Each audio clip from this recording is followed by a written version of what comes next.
A part of that Norman Creek catchment came up here to Cooperoo. It formed a billabong, and that billabong was covered with water lilies.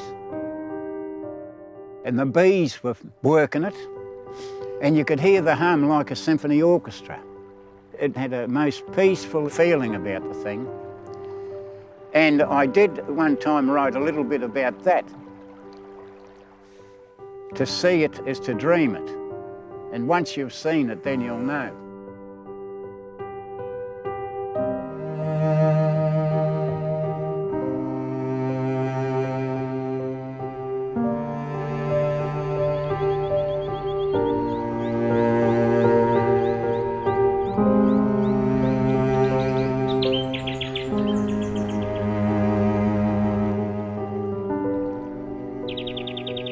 I've been a landlubber in the area for 40 odd years. I came down here about 10 years ago, me and the dog, and we settled down to build a boat and live down this way, which we've done so far.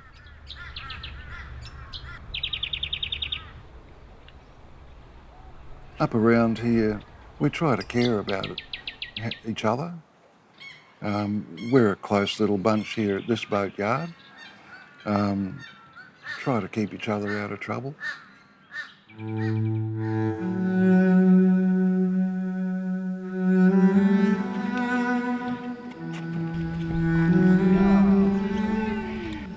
It was just by pure good luck that I found a house on the creek. I've been working on this little boat behind us, just across the road from the creek, for the last 12 months.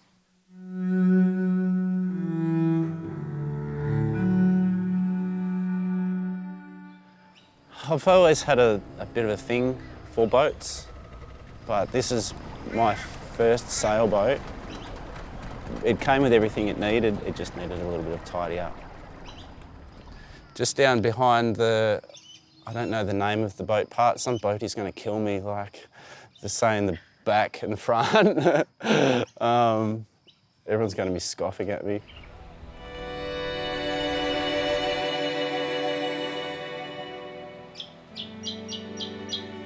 Everything on boats just takes so long. And maybe these broken dreams are still in progress.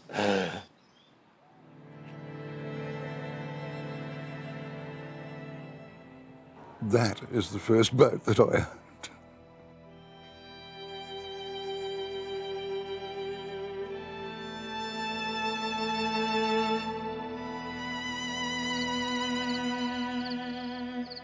The plan was a great big houseboat.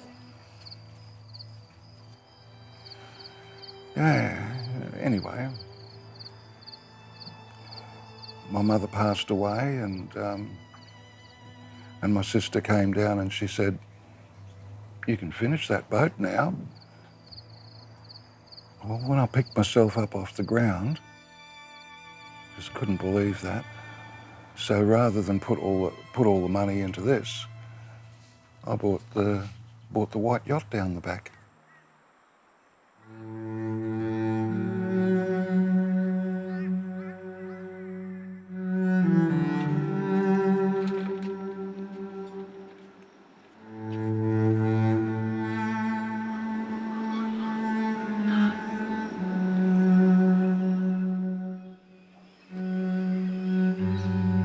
Because it's all surrounded by predominantly mangroves, it does feel like you're a world away from the hustle and bustle, which is just on the other side of the trees.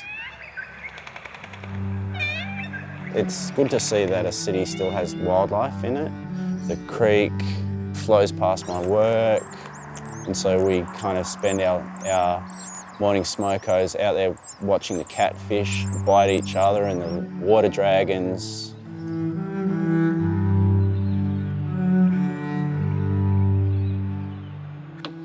I've seen some wonderful fish come out of this creek.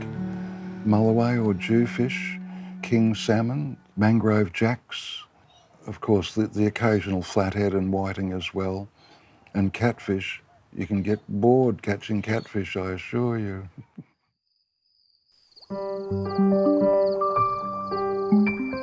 One night, there's this funny sound on the water outside, and the surface is just boiling with fish, and it goes up past me and up further. It was jewfish, schooling up the bait fish, up onto the surface and just eating them.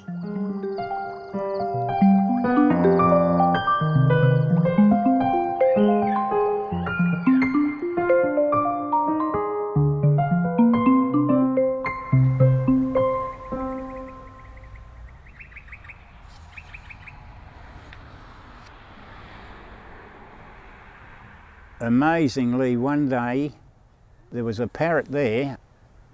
I don't know how I come to know it was there. It's got me tricked. It was called the swamp parrot. It's about extinct now, very rare. And it hovered up from that creek when it's hovering flight, and it came up and landed up where I was. I trapped it. But I'm pleased to say I did let it go, even though I was only young. And that was the sight of that bird. I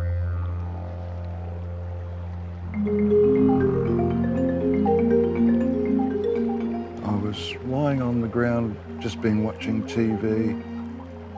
Splash. Oh no. Within 2 hours, it was up to my knees. And it just kept on coming up.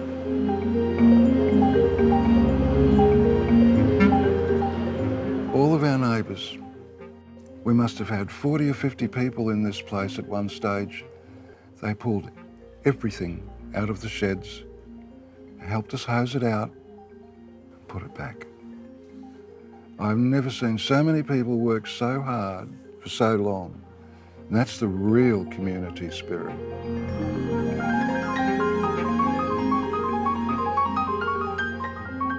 One day the boat has tilted and Alan, the guy from across the road, has come running. He's heard this bang and my housemate was upstairs and has come running down the stairs, and we're all kind of grabbing on for dear life, holding onto this boat, trying to not have it fully fall on the ground. I haven't even had to ask.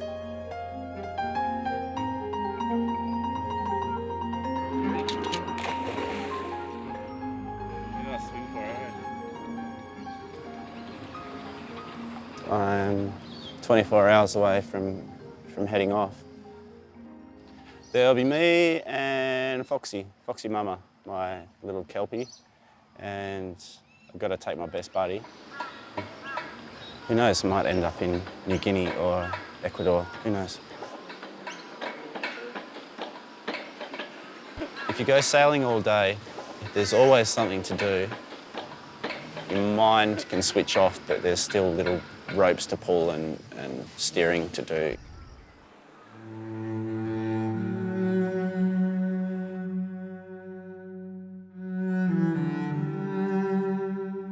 When the time comes, when it's all cleared out, and it will be cleared out eventually, I would like to see it like a little museum.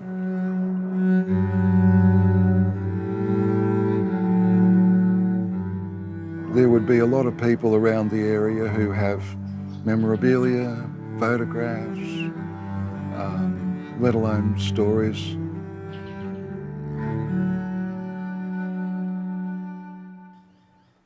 Well, I was working on the creek one morning and I heard this sound. It was a bird. And I thought to myself, well, just for the devilment, I'll just try to write something about that. From lush grass beside a brook, I heard a sound, it made me look. 'Twas a finch that greeted me as it feasted on the seeds so merrily. Ever since, when in quiet spells, that little finch within me dwells and takes my spirit back in time to that simple, tryst sublime. So I bless thee, guileless bird, for your pleasures seen and heard.